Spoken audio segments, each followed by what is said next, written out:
Buenos días, nosotros somos alumnos de la Universidad Autónoma de Guadalajara. Estamos en la materia de bioética y legislación en la carrera de enfermería. El nombre de la maestra es Alejandra Martínez Hernández. La actividad que vamos a realizar se llama Investigación Documental Ética en Enfermería. Mi equipo está conformado por Paola Monserrat Fuentes Soriano, Alejandra Rodríguez Sánchez, Joel Fabián Juárez Hernández y Citlali Gómez Briceño, y nosotros elegimos el tema de vigilancia y pandemia por COVID-19, punto de vista de médicos acerca de escasos recursos de salud durante situaciones críticas. Como objetivo y metodología de este artículo, el estudio busca reflexionar sobre las experiencias del personal médico en situaciones críticas.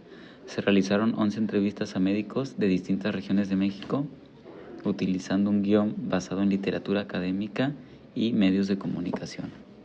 Como información general y motivos para trabajar en zonas críticas, la mayoría de los médicos entrevistados trabajan en zonas de alta violencia, por razones familiares, vocación o falta de otras oportunidades. Esto tiene efectos de la violencia y la pandemia en la atención médica. La violencia ha provocado asaltos y secuestros de médicos, incluso dentro de los hospitales. Algunos hospitales han tenido que implementar medidas informales para protegerse, como atención a pacientes relacionados con actos violentos en áreas específicas. Durante la pandemia, la violencia disminuyó temporalmente, pero los médicos enfrentaron una sobrecarga extrema de trabajo. La escasez de recursos en el sistema de salud fue la falta de insumos a médicos y personal. Este es un problema constante y la pandemia agravó la situación, obligando a los médicos a improvisar con los recursos disponibles. Se priorizaron hospitales de alta especialidad, dejando desatendida la atención primaria, y en el dilema del triage, los médicos tuvieron que tomar decisiones difíciles sobre qué pacientes recibirían atención prioritaria.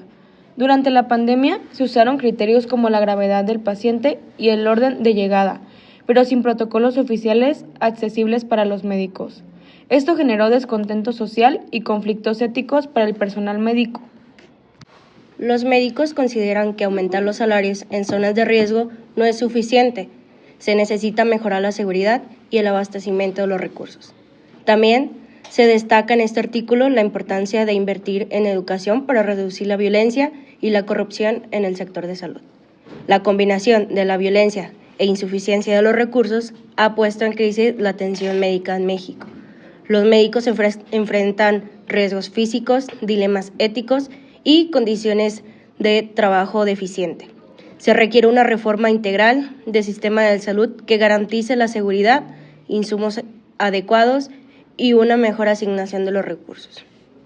Uno de los hallazgos más relevantes del estudio es que la violencia en ciertas zonas de México ha limitado el acceso a la salud, no solo para la población en general, sino también para los médicos mismos, quienes enfrentan asaltos, amenazas y secuestros.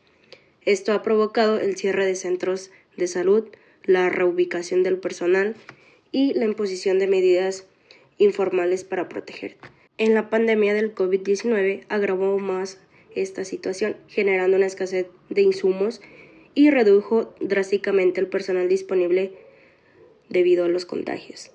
La estrategia de reconversión hospitalaria tuvo consecuencias negativas en otros ámbitos, pues descuidó enfermedades crónicas y otras condiciones que requerían atención médica. Además, el personal médico se vio obligado a improvisar con los recursos disponibles, enfrentando un dilema ético al tener que decidir qué pacientes recibirían atención prioritaria en contexto de escasez extrema. En conclusión, nos parece especialmente relevante el énfasis en la educación como una herramienta para reducir la violencia y la corrupción, ya que estos problemas afectan directamente a la gestión del sistema de salud. No solo se trata de mejorar los hospitales o el aumentar los salarios, sino de transformar un entorno en el que en muchos casos es hostil para los profesionales de salud. Además, la pandemia dejó en evidencia lo frágil que es el sistema sanitario en México y cómo su crisis no solo es de recursos, sino también social y políticamente.